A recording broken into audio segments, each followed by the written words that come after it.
నూతన సంవత్సర మరియు సంక్రాంతి శుభాకాంక్షలు. ఈ 2025వ సంవత్సరంలో ఈ ప్రెస్ మీట్ని ఒక చిన్న కథతో మొదలు పెడదాం. మనం ఒక పేదవాడు ఎముకలు కొరికే చలిలో వణుకుతూ ఉన్నాడు. అది చూసిన ఒక పెద్ద మనిషి, అలా వణుకుతూ ఎంతసేపు ఉంటావు, ఆగాగాగు, నేను లోపలికి వెళ్ళి నీకు చక్కగా వెచ్చటి రగ్గు తీసుకొచ్చిస్తాను, అది కప్పుకున్నావంటే చాలా బాగుంటుంది ఈ చలిలో నీకు అని చెప్తాడు. చెప్పి ఆ పెద్ద మనిషి పాటికి ఆ పెద్ద మనిషి వెళ్ళిపోతాడు. బయట ఇతను వెయిట్ చేస్తూ ఉంటాడు, ఆ పెద్ద మనిషి ఎప్పుడు వస్తాడు, ఆ రగ్గు ఎప్పుడు తెస్తాడు, నేను ఎప్పుడు కప్పుకోవాలి, నేను ఎప్పుడు నిద్రపోవాలి అని. మాట ఇచ్చిన పెద్ద మనిషి ఇచ్చిన మాట సంగతి మర్చిపోతాడు. మరుసటి రోజు ఉదయం ఆ మనిషికి ఆ మాట గుర్తొచ్చి బయటకు వచ్చి చూస్తే అప్పటికి ఆ పేదవాడు చనిపోయి ఉంటాడు. అతని చేతిలో ఒక ఉత్తరం ఉంటుంది. అది తీసుకుంటే దాంట్లో ఇలా రాసి ఉంటుంది: అయ్యా, నా శరీరం చలిలో ఉన్నా ఆ చలికి అలవాటు పడిపోయి ఉంది, బతికున్నా నేను అప్పుడు. కానీ మీరు కలిగించిన ఒక ఆశ వల్ల, మీరు చెయ్యలేనటువంటి ఒక మాటని మీరు చెప్పడం వల్ల, ఆ ఆశతో నా శరీరం ఆ చలికి తట్టుకునే శక్తిని కోల్పోయి అలా చచ్చిపోయి ఉన్నాను. అప్పుడు ఆ పెద్ద మనిషికి అర్థమైంది, ఓహో, మనం ఇలా తెలియకుండా ఒక ప్రాణాన్ని తీసేసామా అని. ఇక్కడ ఆ మాట ఇచ్చిన పెద్ద మనిషి ఎవరు అని నేను అడగట్లా, ఆ పేదవాడు ఎవడు అని కూడా నేను అడగట్లా. తెలుసుకోవాల్సింది ఏంటి అంటే, చేత కానప్పుడు, చెయ్యలేనప్పుడు మాటలు చెప్పకూడదు, ఆశలు కలిగించకూడదు. వీటినే అచ్చ తెలుగు భాషలో చెప్పాలంటే శుష్క వాగ్దానాలు అంటారనమాట.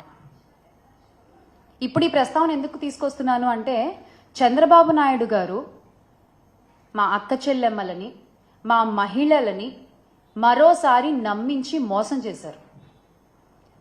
ఆయన మాకు ఇస్తానన్న వాగ్దానం నిలబెట్టుకోలేకపోగా, ఇస్తానన్న హామీలు ఇవ్వకపోగా, జగనన్న ఇస్తున్న పథకాల్ని కూడా ఆపేసి ఈ రోజున ఆంధ్ర రాష్ట్రంలో ఉన్న మహిళలకి, ఆడపిల్లలకి, వారి కుటుంబాలకి తీవ్ర ద్రోహాన్ని చేశారు. ఎన్నికల సమయాల్లో సూపర్ 6 అంటూ పెద్ద పెద్ద బ్రాండింగ్స్ వేసుకున్నారండి కూటమి ప్రభుత్వం. మనం చూడొచ్చు ఇక్కడ ఈ సూపర్ 6 అంటూ ఈ పెద్ద పెద్ద బ్రాండింగ్ని పట్టుకుని కూటమి నాయకులు పవన్ కళ్యాణ్ గారితో సహా ప్రతి ఇంటికి తిరిగి ఈ హామీలన్నీ ఒక పేపర్పై పెట్టి నాయకులు సంతకాలు చేసి ప్రజలకు ఇచ్చారు. హలో అండి, అందరు బాగుండారా? మీరందరూ బాగానే ఉంటారులే. మన అక్క శ్యామలక్క ఏదో చెప్తా ఉండదు కథ, తెలిసిన మీక? అంతకుముందు గుంటనగర్ కథ చెప్పినది, ఇప్పుడు ఏదో ముసలాయన కథ చెప్తా ఉండది. అక్క, నేను చెప్పనా? ముసలాయనికి చలి రావడానికి కారణం ఎవరక్క? ముసలాయనికి చలి లేకపోతే అసలు రగ్గుతో పనేంది అంట. ఇంత చిన్న లాజిక్ గెట్ట మిస్ అయిపోయినావు అక్క. ముసలాయనికి చలి పుట్టించింది ఎవరు? మీ జగనన్న కదా ఏటే? నేను అబద్ధం చెప్తా ఉండనా? నిజమే కదా చెప్తా ఉండనా? మీ జగనన్న ముసలాయనికి చలి పుట్టించబట్టి కదా అప్పటి నుంచి ఇప్పుడు వస్తా ఉండే 6 నెలల పదవిలో కూడా బతకలేక పాపం ఏదో ఆయన పెద్ద రగ్గిస్తాన లోపల పుట్టుకుని పోయే.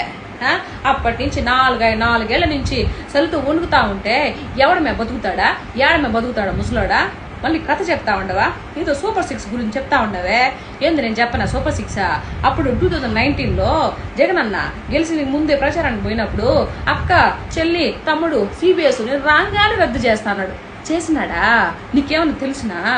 పోలవరం కంప్లీట్ చేసినాడా? ప్రత్యేక హోదా చేసినాడా? అరిగిపోయిన టేబుల్ రికార్డులు ఎన్నిసార్లు చెప్పాలి మేము మీక? ఏదో ఒక పాయింట్ పెట్టుకుంటారు. అసలు మైక్ ఇచ్చిన వాళ్ళు ఎవరు మేనీక? నిజంగా వాళ్ళకి దండేసి దండం పెట్టాలి మేము నిజంగానా అక్క శ్యామలక్క? సరే, ఈసారి మంచి వ్యాలిడ్ పాయింట్, మంచి కథ చూసుకుంట్రా. ఇలాంటి తుసుపుసు కథలు చెప్తే నాలాంటి వాళ్ళు బెడ్స్ కొట్టేస్తారు. కొంచెం జాగ్రత్త చూసుకుంటారా అక్క? ఓకేనా? సరే, డిన్నర్ చేసినావా? లంచ్ చేసినావా? హిట్ టీవీ యాప్ ని డౌన్లోడ్ చేసుకోండి. ఇందులో short news, live news, entertainment movies అన్ని అవైలబుల్ గా ఉన్నాయి. Please download hit TV app. Hit TV app hit TV app ని ఫ్రీగా డౌన్లోడ్ చేసుకోండి.